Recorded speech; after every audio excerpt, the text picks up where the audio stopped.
There comes a time in the life of any hockey player, hockey related personality really, where you have to make up your mind. Okay, am I going to stay in the game at all? And Chris Chelios apparently has reached that point. It's worth looking back at Chris Chelios because he was a polarizing guy when he played. We talk a lot about polarizing guys now and who they are, and the Marchands, Kesslers, these guys. Chelios was very polarizing. 1987. He was reviled by Flyers fans for a dirty hit on Brian Propp that left the Philadelphia winger with a serious concussion and forced him to miss the next game. For the remainder of the series, the Flyers did not retaliate against Chelios until finally, after the series' fate was sealed late in Game 6, Flyers goaltender Ron Hextall memorably skated out of the net to attack Chelios in retaliation, which got Hextall suspended 12 games. It's one of the big moments. I remember Chelios skating across. It was an intentional offside. He didn't care. The game was over. And Hextall came out and swung his stick. And if Chelios hadn't ducked, man. And that kind of sums up the kind of guy that Chelios was. So he played on winners. He did. Won a number of Stanley Cups. You can go ahead and scroll through here, because I know he won a bunch. Oh, bunch is probably more than. Anyways, he won the Stanley Cup in '86. He won the Stanley Cup in 2002 and 2008. And he really kind of reinvented his career along the way. Now, the trade of him from Montreal to Chicago for Denis Savard was the PK Subban trade of its time, where Montreal picked up a guy in Denis Savard that they should have drafted in the first place, and they didn't. So they bring in Savard, who's a hero to Quebec, and yet in trading Chelios went from 31 points with Montreal that season to 64 the next year in Chicago, and Norris trophies followed him too. He won the Norris Trophy in '89, '93, and '96. So for Montreal fans, in that instance, he'd won the trophy in '89, gets traded in '90, and then '93 and '96 with the Blackhawks. He wins it both times.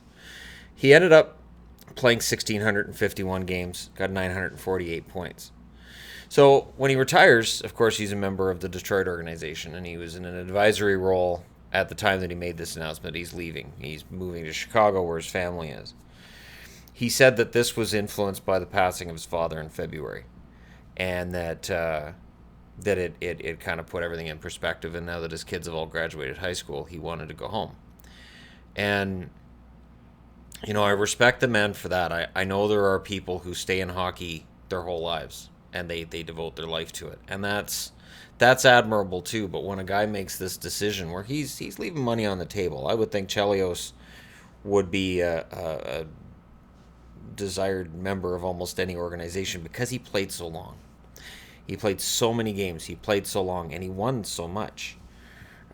I just touched on what he had already done, but let's get into this. He got the Marc Messier Leadership Award in 2007. He was a first All-Star team member in '89, '93, '95, '96, 2002. Second All-Star team member in '91 and '97. He went to the All-Star game in '85, '90, '91, '92, '93, '94, '96, '97, '98, 2000, 2002. He was on the All-Rookie team in 1985. And he was on NCAA teams as well. He is a very respected player now. But yeah, he was a very polarizing figure back in the day.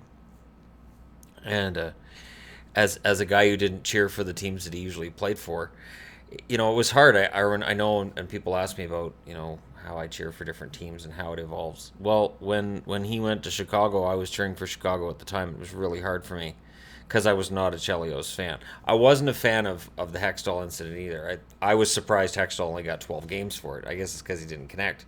But, he was a polarizing figure, and yet he won. Where he went, he won. And then when everybody said he was washed up, everybody said he was done. They said just give it up and forget about it. In 2009, 2010, he still tried another comeback. He played very well for the Chicago Wolves, and then played 7 games with the Thrashers. He was the second oldest player to ever play an NHL game at the time. I think Yager passed him. But anyways, he did play very well. He played well for the American teams as well. World Cup of Hockey, he won in 1996. They got gold there. Um, yeah, that's the one. And then at the Olympics in 2002, he was on the silver medal winning team. He's also on the 1984 United States Olympic team, but they finished seventh.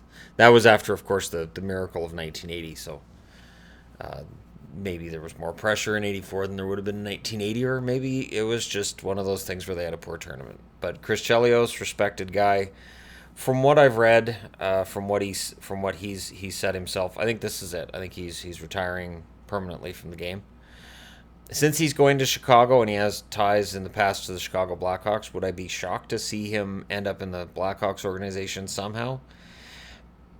Not yet. Eventually, sure. Because the one thing about these career NHL guys, it's really hard to pull yourself out of the game. Because I see them do it, and I see players do it. I see players retire and then try coming back because it is so hard to get out of the game. But for Chelios, he was one that stayed in the game about as long as anybody could have expected. 1,651 games worth, and he had 2,891 penalty minutes. You don't mess with Chelios. Anyways, thank you guys so much for watching. Hit like and subscribe if you're browsing your way through. Let me know what you guys think in the comment section below, as always, and I'll talk to you again soon.